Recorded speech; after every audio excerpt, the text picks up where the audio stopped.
Chapter 7. Making repairs. You know what to look for. Now let's get into the basics of how to do the fix-up, if you decide to go that route.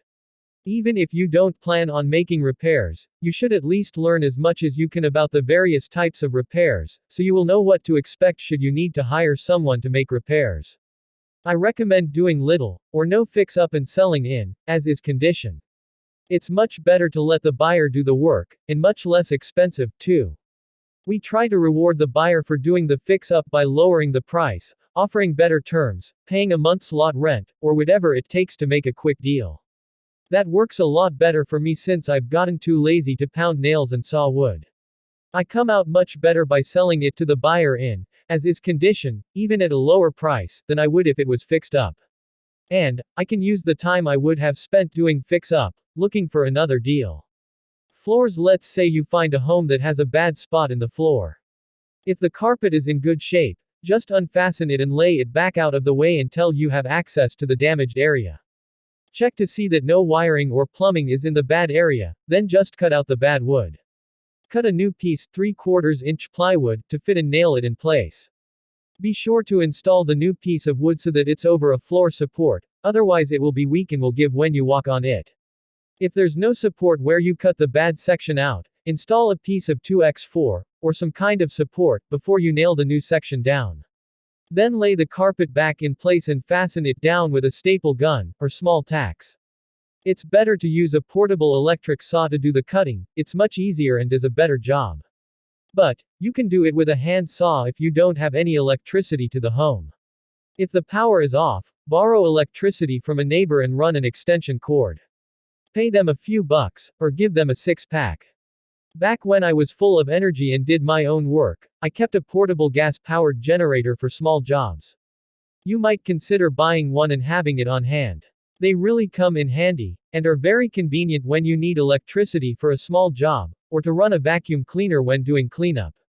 If you find a floor that has numerous bad spots, or if the entire floor needs replacing, you might consider installing an entire new plywood floor on top of the old floor, without taking the old floor up. It's much easier, takes a lot less time, and you still get a new floor. Once the carpet is down, you can't tell the difference anyway. Disconnecting the commode. If the bathroom floor needs repairs, it's a little more work if the damaged area is around the commode, but still not a big job. Just follow these 3 steps. 1. Cut the water off and disconnect the water supply line. 2. Drain all the water from the bowls and unbolt the floor bolts holding the commode to the floor. 3. Lift it up and set it outside the bathroom so it's out of the way. Now make the repairs just like you did on the other floor. Floor vinyl. It will usually be necessary to install new vinyl in the bathroom after floor repairs have been made. This should be installed before you reset the commode. Just be careful when you're trimming the new vinyl so that it fits neatly around everything. Once you have the new vinyl trimmed to fit, lay it back and spread some floor adhesive down. Lay the vinyl in place and work out any air bubbles that may be trapped underneath it. Later, if you find any air bubbles under the vinyl, use a razor blade and make a small slit in the vinyl over the bubble and work the air pocket out. Another option you might consider is installing indoor-outdoor type carpet, instead of vinyl. We've done that several times and it's much easier than trimming vinyl to fit around everything. When you reset the commode, be sure to use a new wax seal. The wax seal goes between the floor flange and the commode to prevent leakage. You get them at any hardware store, or any place that sells plumbing supplies. They only cost a couple of bucks, but they serve a very purpose, preventing leaks that will cause considerably floor damage. Important bathtub. Check around the bathtub and shower for cracks that may have developed due to missing, or cracked caulking. If it looks bad, clean out all the old caulking and apply new. The best kind to use is the silicone type. When it dries it's like rubber, stays flexible, and is very durable. It will cost a little more, but definitely worth the extra cost. Shower stalls. If the shower stall walls are bad, consider installing a new wall kit. This is a vinyl kit made so that you can cut the pieces to fit, and then glue them over the old wall, providing the old wall is solid. If the wall is in bad condition, tear out the bad sections and replace with plywood. Then install the new vinyl sections using the proper adhesive. Caulk all the cracks and openings to prevent water leaks and you're finished. Faucets. If a faucet needs anything other than a new washer, or just some minor repair, I suggest installing a new one. Some of the faucets are so inexpensive now that it doesn't make sense to try repairing an old one. And a new faucet gives a good impression when you show the home.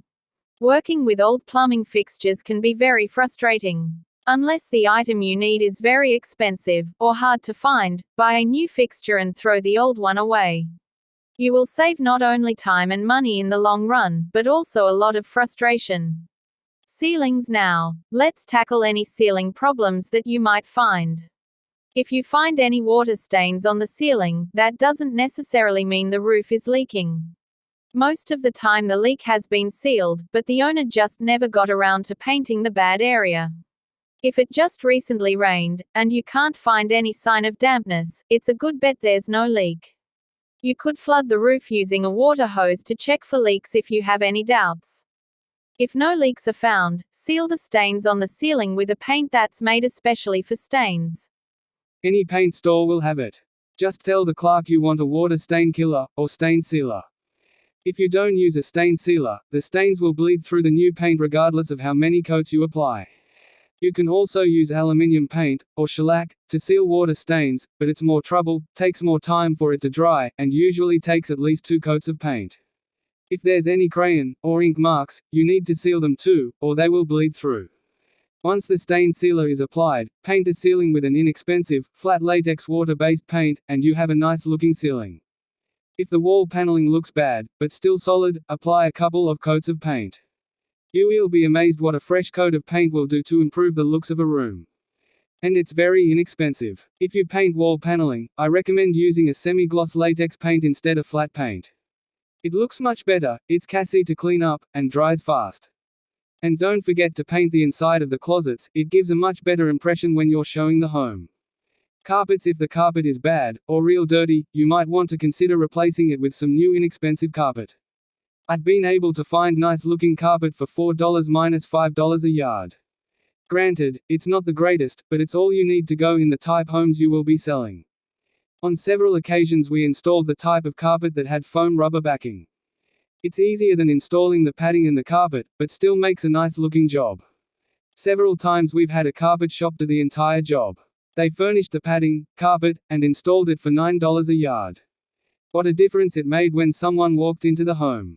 6 months after someone moves into the home, it probably won't matter if it cost $5 a yard, or $20 a yard. You can also find some good deals on carpet at flea markets and yard sales. A friend of mine bought a whole pickup load at a flea market for $200, enough to do 2 homes. Also, check the carpet shops for good prices on remnants and discontinued carpet. Nice looking carpet for the homes you will be dealing in need not be expensive.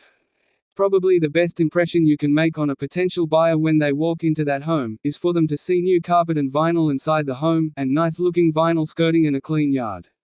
Also, a fresh coat of paint on the outside if it's needed. Now don't start thinking that you need to make all these repairs. As I mentioned before, sell in as is condition anytime you can.